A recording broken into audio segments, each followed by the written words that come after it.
Намираме се на водохващането на ВЕЦ Лопушна на река Дългоделска Огоста.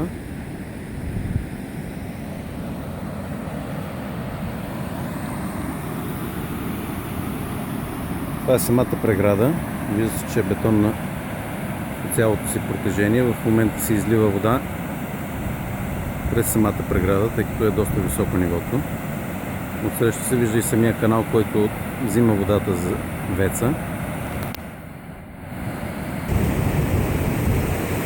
Което прави впечатление на пръв поглед, като че ли няма рибен проход, през който рибата да може да премине. Това трябва да е рибния проход. Канала в момента с доста вода. Не може да се види дали има и прегради.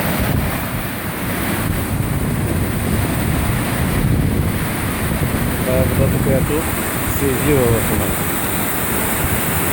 Има вода и в реката, но в момента е пълноводие. Снеговете се топат.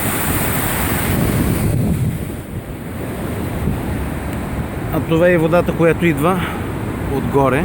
Доста е. Билата са все още заснежени.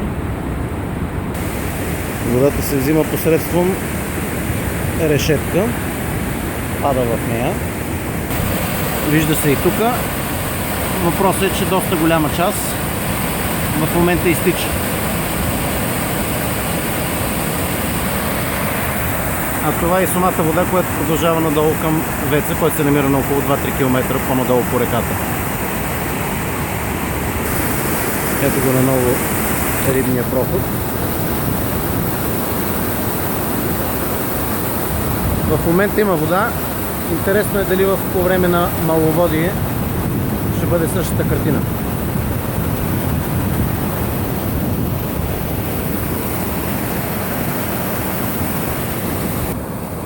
Точно така. Значи това тук е самия рибен проход. Поне това би трябвало да представлява.